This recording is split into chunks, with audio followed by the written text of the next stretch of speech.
Hey everyone, so in this lesson we're going to continue with the overall topic of radical expressions. Specifically, we're going to talk about multiplying radical expressions and squaring radical expressions.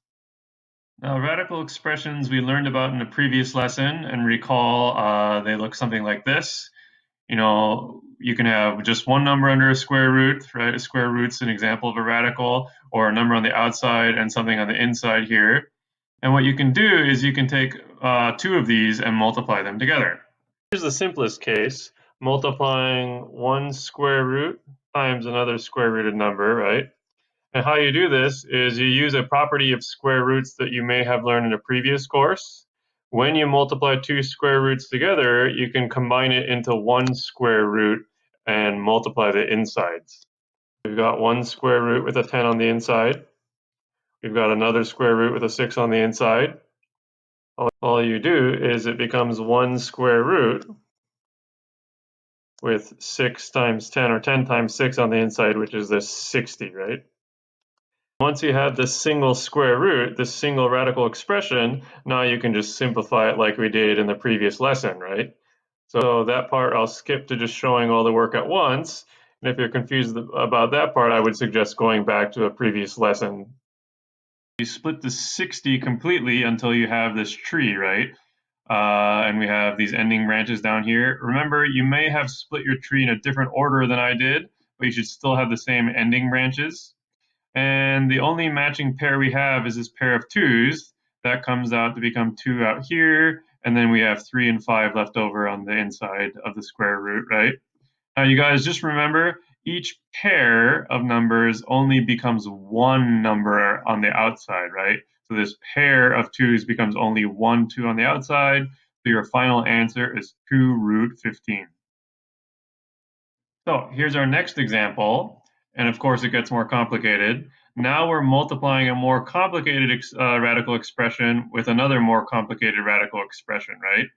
And first thing, just know that there's different ways of writing multiplication. So this is 3 root 14 times with an x, 5 root 21, right?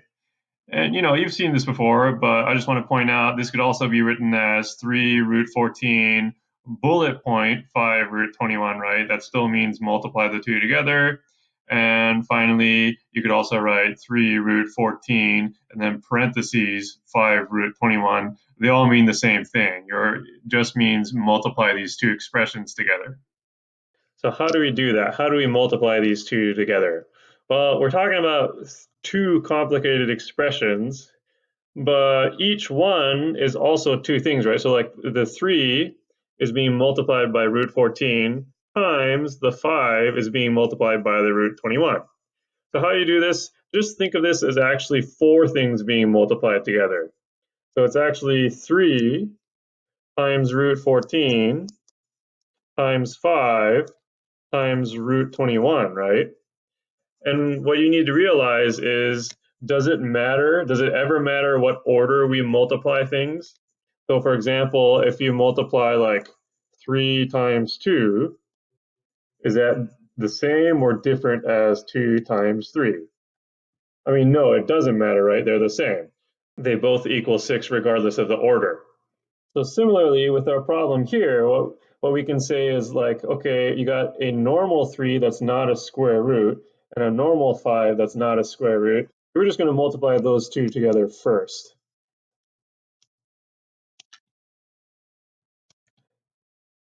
Right, since order doesn't matter. So 3 times 5, these two first.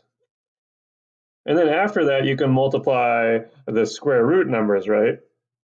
Root 14 and root 21. And now we're just multiplying things that we know how to multiply together, like the normal 3 and the normal 5. 3 times 5 is 15. And then in the previous example, we talked about how to multiply two square roots together, right? Just multiply 14 and 21 on the inside for the square roots. So you get 294 on the inside of a square root. And now you got 15 hanging out here. And what remains is that we have to simplify this 294 on the inside as usual, right? And again, let me just show all the work at once. So you split 294 into this tree here. And take note, when you're dealing with big numbers like this, you might have to, try out a lot of different numbers, see what divides evenly into them, right? So it splits into this tree. You've got 4 ending branches, 2, 3, 7, and 7. So you got your one pair of 7 coming out, multiplying with the 15 out here to get 15 times 7 is 105 on the outside. And then just 2 and 3 left to get square root of 6. Final answer is 105 root 6. Now let's talk about squaring radical expressions. So here we've got a radical expression, root 54 here, and on the outside of these parentheses, we're squaring, right?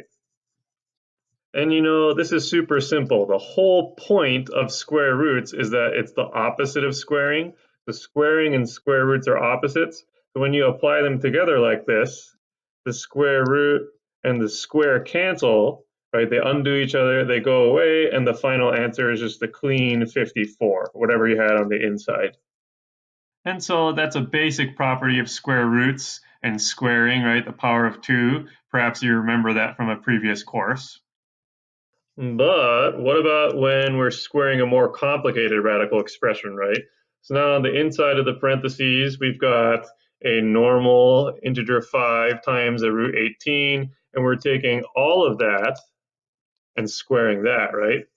And there's actually a easier, faster way to do this than what I'm about to show you. But I do want to relate this for now with what we were just talking about, which is multiplying radical expressions. Because if you think about it, what does squaring really mean? What does it mean to square something? From a previous course, you should know that squaring means to take that thing on the inside and just multiply it by itself, right? So 5 root 18 squared really just means take 5 root 18 and multiply with another 5 root 18. And so what you get is the same type of situation that we learned about earlier, right? Multiplying 2 radical expressions together. And so you can just do what we were doing earlier. We got 2 normal 5s. So multiply those first, 5 times 5. And you've got 2 square roots. They're the same square root, but root 18 times another root 18. And then 5 times 5, that's just 25. And then square root 18 times square root 18, again, multiplying 2 square roots, you multiply the insides, right? So the square root of 18 times 18 is 324. And then you have your 25 on the outside. You could go ahead and simplify 324 with a tree as usual, right? But know that in this type of situation with these kinds of problems, you're multiplying 2 of the same square root. And if you remember some of your work, perhaps from previous classes, that'll tell you, well, kind of like squaring 2 of the same square root. Basically, you'll always get what we call a perfect square under the radical, as in a number where if you plug it into your calculator, square root of 324, you'll always get back a clean number. And that makes sense with how square roots work. Anyway, you have 25, and then again, 324 is a perfect square. Just stick that in your calculator, you get a normal 18, right?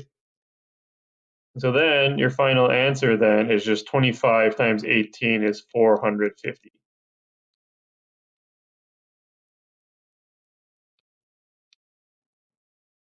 Now, one last quick word. Be careful about negative numbers. So let's say this problem instead was take negative 5 root 18 and square it, right? Well, that becomes negative 5 root 18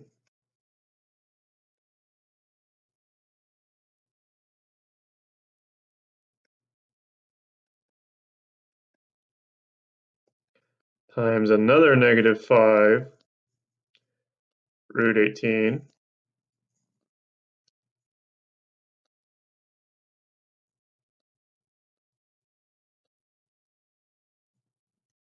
And so you multiply the negative 5s together, right? Negative 5 times negative 5. And remember, a negative times a negative is a positive. So you actually get positive 25 times root 18 times root 18 again is root 324. And then, of course, already we've got the same problem now as when the 5 was positive. So basically, even if you start with a negative number on the inside like this, the square kind of makes it positive, and you end up with the same thing. This becomes 25 again times 18, 450. So you got two similar but slightly different situations ending up with the same final answer. So that's it for this lesson. As always, if you have questions or feedback, feel free to contact me.